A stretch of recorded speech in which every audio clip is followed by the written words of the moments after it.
পরিষ্কার করবে, মাকড়সার জার পরিষ্কার করবে, ঘরের কোনা কাঞ্চি পরিষ্কার করবে।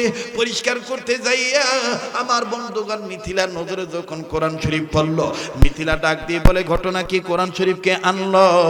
অবশ্যই অবশ্যই সে খ্রিস্টান হইলে কি হবে, সে কোরআন শরীফ গোপনে গোপনে এনেছে, কাউকে বলে নাই।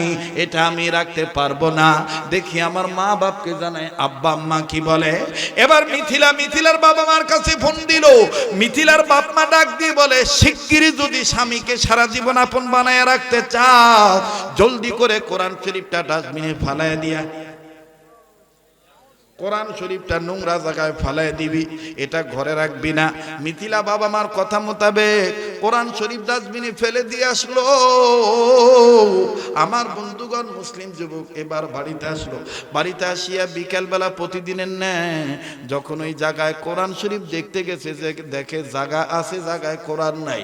মুসলিম যুবক, নব্য খ্রিস্টান যুবক, আমার বাইরে মনে হয় কলিজায় কামড় দিছে, কান্না কান্না ভাব নিয়ে বলে, কই গেল, কোথায় গেল? এদিক ওদিক যখন ঘোরাঘুরি করে, দেখা দেখি করে, খোঁজাখুঁজি করে, মিথিলা বুঝতে পারার পরও জিজ্ঞাসা করে বলে, কি খোঁজো, কি খোঁজো, আমায় বলো, আমায় বলো। মুসলিম যুবক, নব্য খ্রিস্টান যুবকটা কান্দার ডাক দে বলে, মিথিলা রে, না বলে আর পারলাম না, আমি তো মুসলমান ছিলাম, তুমি জানো, তোমার প্রলোভনে পড়ি ঈমান ছাড়ছি, ধর্ম ছাড়ছি, মা বাপ সব ছাড়ছি। কিন্তু মিথিলা তুমি জানো না, প্রতিদিন মুসলমান থাকা অবস্থায় প্রতিদিন সকালবেলা ফজর নামাজ পড়ার পর আমি কোরআন শরীফ তেলাওয়াত করতাম। ওই কোরআন শরীফটা অনেক দিনের পুরনো কোরআন শরীফ, এই কোরআন শরীফটা না দেখলে আমার ভাল লাগে না। মিথিলা, কসম করে বলি, তোমাকে বিবাহ করার পর থেকে আমি আর কোরআন শরীফ ধরি নাই, পড়ি নাই, দেখি নাই, শুধুমাত্র একটু দেখেছি। ও মিথিলা, এটা কি বড় অন্যায় নাকি? আজকে এই কোরআন শরীফটা কোথায় গেল আমি বুঝতেছি না। মিথিলা ডাক দিয়ে বলতেছে, কেঁদে লাভ নাই, আমি ঘর পরিষ্কার করতে যে কোরআন শরীফ দেখছি, আব্বা আম্মাকে জানাইছি, আব্বা আম্মা বলেছে ফেলে দিতে, তাই আমি তোমারে না জানাইয়া আমি ডাস্টবিনে নোংরা জায়গায় ফেলে দিয়ে এসেছি। মুসলিম ছেলেটা, নব্য খ্রিস্টান হওয়া যুবকটা কান্দার ডাক দিয়ে বলে, মিথিলা, কোরআন শরীফ তুমি ডাস্টবিনে ফেলে দিয়ে এসেছ, কোন ডাস্টবিনে ফেলেছ আমায় একটু বলো না, আমি ওই জায়গায় যাব। মিথিলা ডাক দিয়ে বলে, কেঁদে লাভ নাই, অমুক নম্বর ডাস্টবিনে ফেলেছি, আর খোঁজাখুঁজি করলো তুমি পাইবা না। এই মুসলিম যুবক, নব্য খ্রিস্টান যুবকটা ঘরের মধ্যে না থাকিয়া একটা দৌড় মেরে ডাস্টবিনের অ্যাড্রেস মোতাবেক দৌড় মেরে চলে গেল, পাগলের মতন চলে গেছে। ডাস্টবিনের চতুর্দিকে যে ডাস্টবিনে খুঁজতেছে, কোথায় কোরআন শরীফ, কোথায় কোরআন শরীফ। অনেকক্ষণ খোঁজাখুঁজি করার পর নজর করে দেখতেছে আল্লাহর কোরআন শরীফের প্রথম পৃষ্ঠাটা দেখা যায়, তবে চতুর্দিকে কেমন যে কি ময়লা আবর্জনা লেগে আছে। মুসলিম যুবক, নব্য খ্রিস্টান যুবক এই কোরআনের দিকে তাকায় আর চোখের পানি ছেড়ে কান্দার ডাক দিয়ে বলে, কে বলেছিল আমার সাথে আসার জন্য, কে বলেছিল আমার সাথে আসার জন্য? নিজের দোষেই নিজে আজকে নোংরা জায়গায় পড়ে গেছো, এখন আমি কি করব? তবে তুমি তোমার আল্লাহরে বলে দিও, আমি তোমাকে নোংরা জায়গায় পরে থাকতে দেব না, দেব না। এবার মুসলিম যুবক, নব্য খ্রিস্টান যুবকটা নিজের গায়ের দামি কাপড় খুলিয়া এই কোরআন শরীফটাকে তুলিয়া চতুর্দিকের ময়লা সাফ করে আর ডাক দিয়ে বলে, তোমার আল্লাহকে বলে দিও, তোমার আল্লাহ যেন আমারে মাফ করিয়া দেয়, তোমার আল্লাহ যেন আমারে ক্ষমা করে দেয়। বাজার নেই কোরআন শরীফের গায়ের ময়লা যখন যুবকটা কাপড় দিয়ে পরিষ্কার করে, তখন কোরআন আল্লাহকে বলতেছিল, মালিক,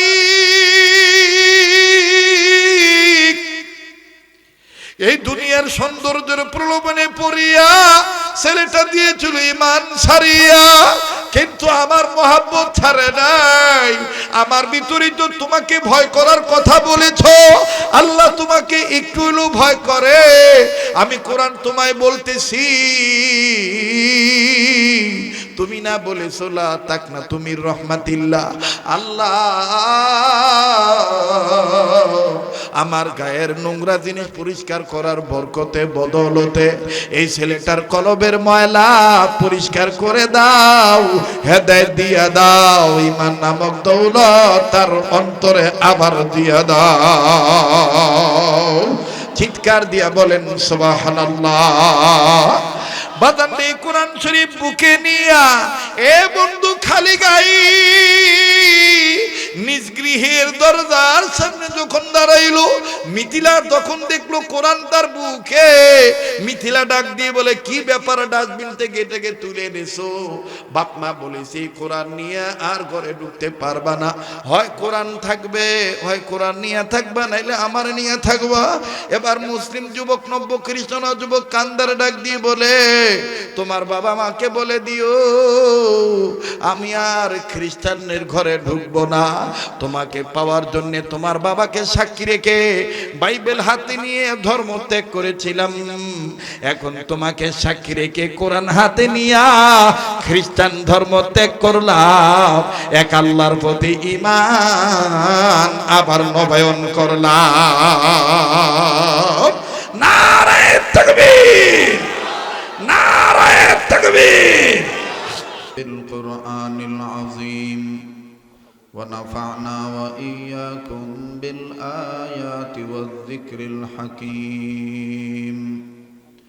وعن أنس رضي الله تعالى عنه أنه قال قال رسول الله صلى الله عليه وسلم لا يؤمن أحدكم حتى أكون أحب إليه من والده وولده والناس أجمعين متفق عليه أو كما قال عليه الصلاة والسلام। আজ করব না করব কালি, এইভাবে দিন গেল চলি। আজ করব না করব কালি, এইভাবে দিন গেল চলি। কেমনে মোরা হিসাব দেব আল্লাহর কাছে হাসর বেলা।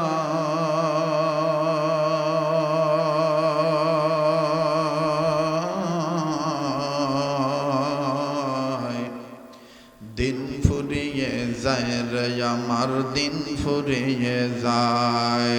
আজ করব না করব কালি, এইভাবে দিন গেল চলি। কেমনে মোরা হিসাব দেব আল্লাহর কাছে হাসর বেলা।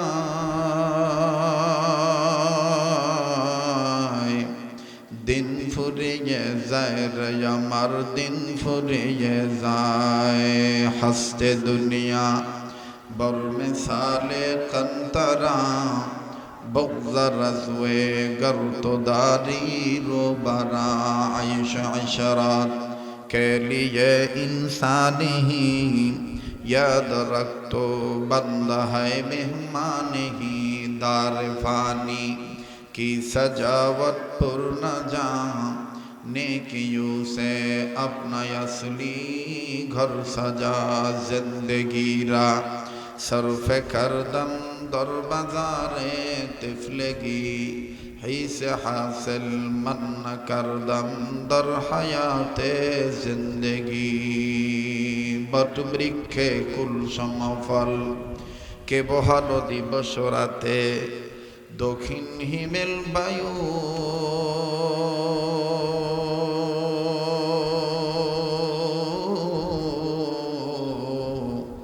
কোথা থেকে পেলি রে তুই মানুষ তোর জীবনের আয়ু। মাঠের পরে কে বিছালো সবুজ শ্যামল ছবি।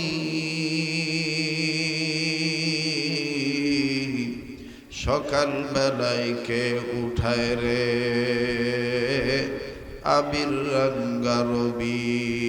আম গাছে আম কে দিল রে লিচুর গাছে লিচু।